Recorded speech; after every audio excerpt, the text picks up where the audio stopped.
કેવી સત્ય હકીકત હેડિંગ છે એનું નામ, કેવી સત્ય હકીકત. જ્યારે આપણે જીવતા હોઈએ છીએ ત્યારે આપણને લાગતું હોય છે કે આપણી પાસે ખર્ચવા માટે પૂરતા પૈસા નથી. સાચું તો એ છે કે જ્યારે મૃત્યુ થશે ત્યારે મોટાભાગનો ધન ખર્ચા વગરનું રહી જશે. એક ચીની સોફ્ટવેર એન્જિનિયરનું મૃત્યુ થયું. એ પોતાની વિધવા પત્ની માટે બેંકમાં $2.9 મિલિયન મૂકી ગયો.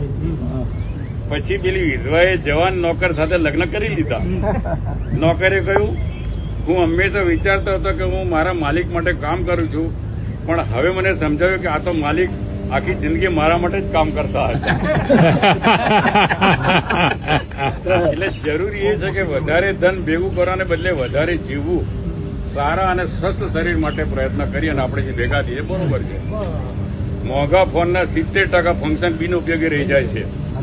મોંઘી કારની 70% સ્પીડનો ઉપયોગ થતો જ નથી. આલીશાન મકાનનો 70% હિસ્સો હંમેશા આપણે ખાલી જ રહે છે, વાપરી શકતા નથી. પૂરા કબાટમાંથી 70% કપડા તો પડ્યા જ રહે છે, રિટાયર થવા પડ્યા જ રહેતા. પૂરા જીવનની કમાણીનો 70% હિસ્સો બીજા માટે રહી જાય છે. 70% ગુણોનો જીવનમાં ઉપયોગ પણ થતો નથી. પણ જે 30% વાપરી છે તે બી કેવી રીતે વાપરશો?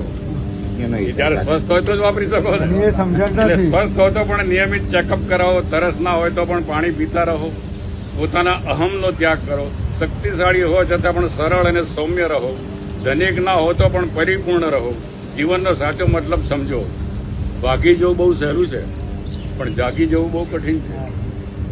ભાગી જવું બહુ સહેલું છે, પણ જાગી જવું બહુ કઠિન છે. હૃદય કેવું ચાલે છે એ તો ડોક્ટર બતાવી દેશે, પણ હૃદયમાં શું ચાલે છે એ માટે તો સાચા દોસ્તો જ જોઈએ.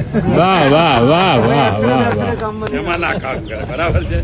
એકવાર એક ઝૂંપડામાં ફૂલ ઠંડીમાં રાત્રે બે નાના છોકરા છાપા ઓઢીને સૂતા હતા બિચારા. એમની પાસે ઓઢવાનો ધાબળો નહોતો. એટલામાં એક છોકરાએ બીજા છોકરાને કહ્યું, જેમની પાસે ઓઢવા માટે છાપા નહીં હોય તેમનું બિચારાનું શું થતું હોય? જિંદગી કેવી જીવો છો તે નહીં, પણ જિંદગીમાં કેવું વિચારો છો એ મહત્વનું છે. સૌને પ્રેમ કરો, સૌનો ખ્યાલ રાખો, જીવનનો આનંદ લો, એકબીજા સાથે જોડાયેલા રહો. આ જ સાચું જીવન છે. જમાવટ તો જિંદગીમાં હોવી જોઈએ, બાકી બનાવટ તો આખી દુનિયામાં છે.